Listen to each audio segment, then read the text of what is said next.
Good morning, Lisa. Again, thank you for that introduction and thank you for the encouragement. I'm looking forward to it. So, as we said earlier, this month, September, is the month of Alopecia Awareness. And with me today, I have Aine Earl. Hi, good morning, Aine. Thank you for being with us today. Really great having you here with us. And first, we're going to start off with what is alopecia? Sure. So alopecia is an autoimmune disease. So it's literally your immune system is thinking that your hair follicles are bad for your body. So it's literally pushing it out. So it's an autoimmune condition that you somehow develop at some point in your life. Okay, so just so I understand correctly, is your body acting against its own cells, basically? Basically, yes. Yeah. So the immune system is just thinking your hair is no longer good for your body. So it's actually working overtime and protecting yourself by actually pushing out the hair. All right, no problem. When did you first learn you had alopecia? So alopecia, I got the first couple of spots in 2004. Okay. So a couple years ago. A while back, so 14 years ago. 14 years ago. The first couple of spots came up then. Yeah. So I started with actually alopecia areata, which would be spots. Totalis would be losing the hair on your head, and then universalis is the entire body. Entire body. So I've actually gone through all three stages. So you went through all three stages. So what was it like when you were going through it? What's everyday life like now? Did you have to change your routines and stuff like that? Tell us what was the experience? It's very traumatic in terms of actually seeing your hair falling out and not knowing why. Especially in the beginning, I didn't go to the doctors just yet. Okay. I actually had locks, which was past my waist, so it was very long. And just seeing my hair falling out was very confusing at the beginning. Actually asking my hairdresser to find ways to cover up the spots actually. Just not wanting to go to the doctor just yet. Right. And actually when I was diagnosed, it took about 5 years before actually losing all of my hair. So it was a traumatic experience and actually seeing my hair falling out, actually able to rub my hand and see my hair just falling off. Okay. So from that, at least in terms of routines, I now don't have to go to the hairdresser obviously, but it's been a series of different traumatic experiences actually seeing your hair just coming out the way it was. But now in terms of actually being able to talk about it, actually showing that strength is there. It's now better now than it was like 5-6 years ago. Okay, that is great to know. And you seem to be a very positive person, and I just get a positive aura from you and all. What were some of the challenges you faced aside from the physical part of it, emotionally on the inside? What was going on in your head that when you saw these things happening? Yeah, so alopecia is more in terms of mental and emotional more than anything else.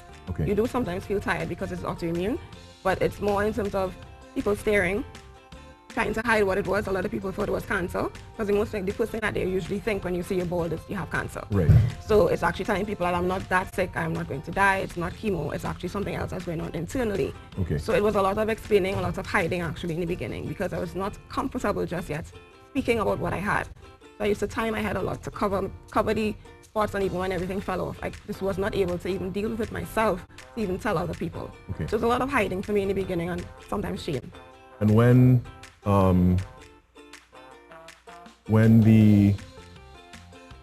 you met with those challenges and stuff like that, there's a lot of positive that you took out of the experience, and it showed a lot of strength. How did you overcome all the challenges you had faced? I think in just realizing that my hair was not going to grow back, I had to really deal with who I was, and my hair doesn't really define who I am. I'm still I no matter what, with hair or without. So it was really just me in terms of understanding that this is who I am. My hair is not going to grow back. I went through a lot of different treatments in terms of actually using creams, Rogaine, tablets, steroid injections straight to my scalp. And I just realized going through all those things just didn't make a difference. Okay. So it was all about me just realizing this is who I'm going to be and to be okay with it. So it was about self-acceptance. Yes. And more than anything else, self-love and self-acceptance. Definitely. Self-love is very important, because love starts with the self. Yes. You can't love anyone else if you don't love yourself. Exactly. So what are you up to now? So now actually with my t-shirt you're seeing here, so I've started something called Alopecia Awareness and Support Group called Bold Beauty. Okay, great. I've actually had a lot of people, while actually coming out the way that I look, a lot of people used to comment and actually used to see Bold Beauty as a comment under a lot of my pictures. So I decided last year to actually start a group, because a couple of people came up to me and they said that they knew people who had alopecia and they didn't know how to deal with it. Okay. They weren't sure how to tell their friends, they were still hiding it, they were very uncomfortable with the situation. And me being the way that I am now in terms of actually being able to support other people, I decided to start this group. So Bold Beauty was actually born last year. That's great. Yeah, so it's all about, in terms of, we have meetings every month with people who have alopecia, in terms of just support with them. If they need to bring their friends and family, just in terms of coping, we do. And then we do the alopecia awareness in terms of like speaking with you right now, in terms of letting people understand what alopecia really is. And how do you get in contact with your support group for alopecia?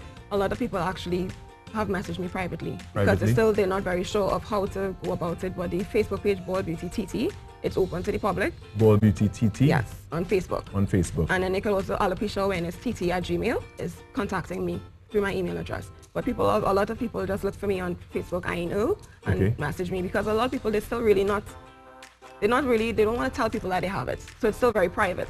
Okay, so even in the groups that we have, the meetings that we have, it's a private group. And what advice would you give to adults with alopecia, maybe kids with alopecia, or parents who have kids with alopecia? Because we actually have in the group parents with kids with alopecia, and they sometimes can't deal as much as the children can. They think it's their fault. It's not. It's something that can just happen in your... if you have other autoimmune diseases in your family, you can possibly get alopecia. So it's something that can happen.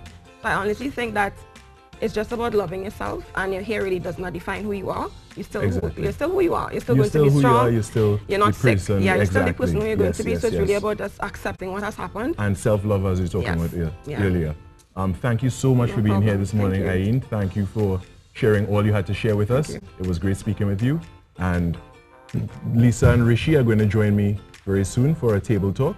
And as they come in, we will... She is not going to join you, but I will. You will? Good morning, Aine. Thank you, and continue doing all the great work that you're doing. How you felt this morning? First interview, made an interview? Yeah, I felt pretty good. There were times, of course, when, you know, I'm in my head trying to find the words to actually put it across correctly. You did well. You did so good. Aine is going to help me with this.